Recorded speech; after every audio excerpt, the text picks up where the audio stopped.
Good morning po, good afternoon, good evening. Welcome sa channel ko po, Tito News Vlogs. I hope nasa mabuti po kayong kalagayan. Malamig pa rin dito. Today is January 9, Friday. Friday night dyan. Friday morning dito mga kababayan ko. Bilis ng araw, no? Mga kababayan ko, ang freedom of speech nasa Constitution natin.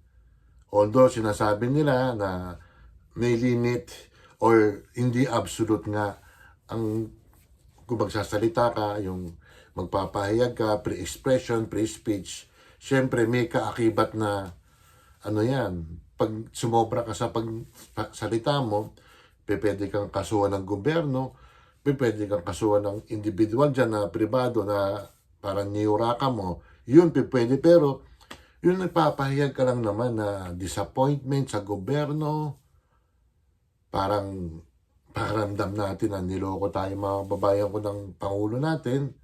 Tapos sasabihin mo, inciting to sedition, inciting to rebellion. Kasi kasi inaresto isang araw si retired General Romeo Pogues mga babayan ko, na parang sinasabi raw na hinihikayat ang mga uniformado natin mga sundalo or mga pulis na mag-withdraw ng support. Inciting sedition ba yon? Inciting to rebellion ba yon? Di ba? Sana siguro kung nagkaroon nga ng rebellion tapos siya ang leader, pwede yun. Pero nagpahilag naman baka sakali naman gusto yung mag-withdraw. Para sa akin, yun ang intindi ko Tapos hindi demanda nyo, aarestuin nyo. Bakit yung iba dyan?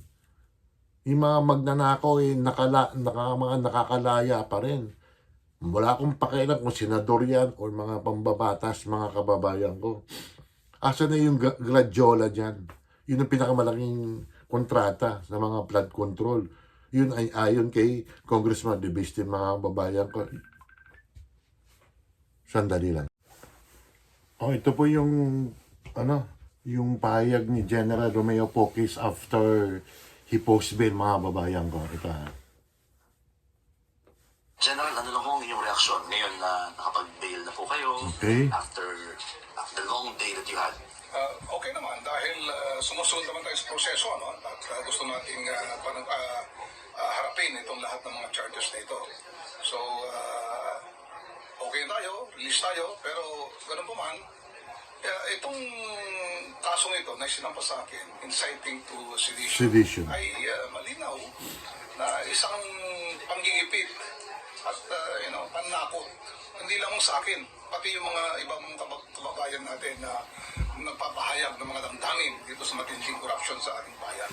Ang problema dito sa ating mga babayan ko, bawal magpahayag, bawal magsalita about dun sa nagiging korupsyon mga kababayan ko. Bawal parang yung disappointment natin sa bayan natin, pero hindi bawal magnakaw. Hindi bawal magnakaw, pero pag magsasalita tayo, parang gigipitin pa tayo. Naalala niyo ba last year, yung mga vloggers ng DDS, pinatawag ng Quadcom ba yan? Anong aasahan sa inyo? I mean, after this one, will you still speak up? Tuloy-tuloy natin. Tama yun. Pagpapahayag itong ating adikayan na mapanagot at mabigyan ng hustisya itong ating bayan at yung mga taong nahihirapan. General, itong nangyari sa inyo, mapipigilan ba kayo na maglabas ng mga salubin nyo o tuloy-tuloy pa rin? Tuloy-tuloy pa rin tayo dahil tayo naman walang nilalabag na batas dito sa ginagawa. Yung panahon ni Pangulong Duterte, grabe nga yung mga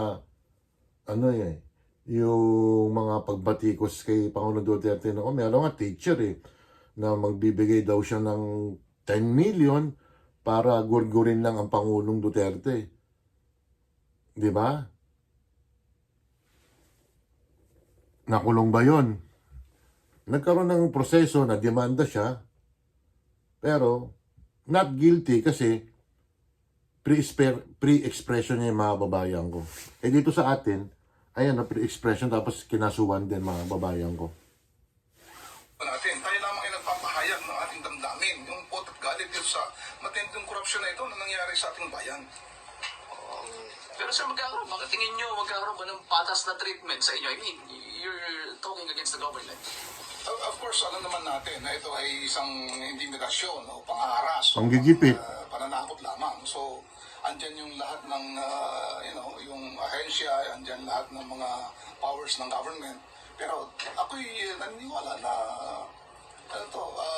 malalagpasan natin itong pagsubok. Mga ilang taon na lang, Sir, when you 2.5 na hours at 2.5 years na lang eh. Okay, meron tayong organisasyon, yung United People's Initiative, okay? Ngayon, dahil patapos na yung Holy Week, ay yung holidays, magkakaroon tayo ng mga pag-uusap muli, paano ang pupurso ng mga ibang layunin, mga plano. Makikita ba namin kayo, sir, na nangunguna doon sa mga pagkilos? Tuloy-tuloy nyo lang Sa yan. mga katiwalian? Tuloy-tuloy pa rin ang UBI, pero maraming mga grupo, gusto sana natin ay lahat ng mga grupo ay magkakaisa para mas pakikinggan ng gobyerno ang ating inahin. Sir, Yan ang ating antikain ngayon. anong mensahe nyo sa pamahalaan? General. Ang pamahalaan ay, again, matagal na ito, 5 buwan na, panagutin, hindi kulong. Mali ang kinakasuhan, kami ang kinakasuhan, mga nagsasabi ng totoo eh. Dapat ang Speaking of kaso mga kababayan ko, itong si Ombudsman Remulla, alam nyo ba, kakasuhan lang si Romualdez, yung pinsan ni Pangulong Marcos, si Martin Romualdez na civil case lang mga kababayan ko, hindi plunder. Ang civil case po, hindi ako abogado po, pag ganyan, may piyansa po. Ang plunder, wala. Grabe, no? kasuhan, kinukulong yung mga nagnanakaw ng bilyon-bilyon, mga trilyon-trilyon. Hindi itong tulad ko ng mga taong bayan na nagsasabi lamang ng hinaing ng damdamin dahil sa mga corruption na ito. Sir, bakit tayo sa mga tropa natin sa PNP, pero tingin nyo ba, you were treated fairly kanina nung inaresto kayo? Hindi, yung PNP naman naintindihan ko yan. Mga kapwa rin natin, mga sundaan, mga serviceman yan, naintindihan natin damdamin nila. Inutusan lang yun. Naintindihan natin ang trabaho nila. So, sila ay sumusunod sa kanilang tungkulin. Pero alam ko, nararamdaman natin, yung ano yung nararamdaman natin yung kapulisan. Okay. Ganon din sila. Pero I mean, ang nabanggit ni Attorney Topacio is pinag-aaralan kung magkakaroon ng administrative or criminal complaint sa kanila. Dahil nga kanina nung tinatawag kayo, gusto nilang lumapit sa inyo, hindi sila pinalapit. Yun ang sinasabi ng ating lawyers. Kasi karapatan ko yun bilang isang akusado. Right to a lawyer. Ako ng Miranda rights kanina. Nakalagay doon sa Miranda rights na yun na ako ay may karapatan na magkaroon ng Abogado. legal Legal counsel. lawyers. Unfortunately kanina, hindi nga pinayagan yung mga lawyers na lumapit sa akin para Okay. advice. Yun lang ang issue doon. Two things. Kaya sabi ko lang, number one, hindi kami late dumating sa airport. Maaga kami sa airport kanina. Guerrero Garcia. Pa nga, bago sila lumabas. No? So, hindi totoong kami late. Kaya hindi kami pinagbigyan na kausapin yung aming kliyente. Number two, hindi nagsasalita kami labang sa gobyerno katulad. Okay na mga babayan ko. Si dating Governor Chavit Singson mukhang pinaplano ng gobyerno na i-demanda rin. Inciting to sedition din. Kasi sinabi ni Governor Chavit Singson na mag-arally siya, pupunta niya ang Malacanang para magdebate raw sila ni Pangulong Marcos at saka ni Martin Romualdez, pero malabo yung mangyari. Malabo yung mga babayan ko. Kaya na lang tayo, sige, pa rin kayo, yung magpahayag pa rin ng damdamin nyo ng disappointment yung mga babayan ko sa gobyerno. After nito, shoutout tayo sandali lang shoutout. Ito na mga babayan ko, shoutout tayo Huwag kayong matatakot, sige, mag-post pa rin kayo, pero ang freedom of expression, free speech, talagang may limitasyon. Nasa naman yan nasa batas. Pero ang freedom of expression, freedom of speech, karapatan yan. Karapatan yan, kahit anong sabihin nyo, depende nga kung anong laman ng pinagsasabi natin, di ba? Baka naman di ba? Ano mo ng gobyerno natin, mga masyadong balat sibuyas. Shoutout kay Ate Ruby Vlog. Cherry Papoy's, Cherry P Vlog, Ma'am Shipe, Evelyn Official ng Macau, Tugamichi Tiger Field, Sinjin Vlog Official, DJ Oxystam, Elisa Deo, Shirley Mendrano, Kapangok Vlog, sino ba to? Pretty Jane Barona Vlog, Prof Bones, si Teacher Bones, si Myra, maraming apelido, Alcantara, Smiley Face Channel, Ichel Vlog, Mamilin, Amrena Vlog, Bet Pilapil, Dong Rebs, Ahad Purple ng Singapore, Koki Hiro, Missy Rosco, Mark Anthony Briones, Franz Billy, Ams Vlog, Bayang Gudang, Chairman Joban, si Kim, si Nanay Eva, Emily Brosas, Vlog TV, si Olga, Doc Jude, Cecil Bacus, Kaligatan TV, Ellen Cruz, Nora Padera, Junito Marinado, Myra T. Sanchez, BGT,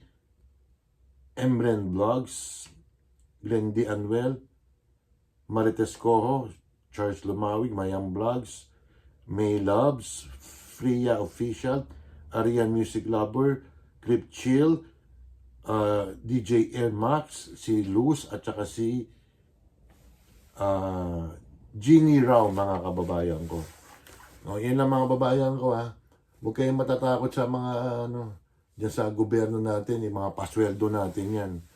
Magsalita kayo kung anong mga disgusto nyo. Basta lang, medyo mag-iingat lang tayo. Kasi ang gobyernong to, balat sibuyas. Pero pag sila naman may kasalanan, ewan ko ba, paki-like, share lang po, paki-subscribe ha. At salamat po, ingat kayo, bye.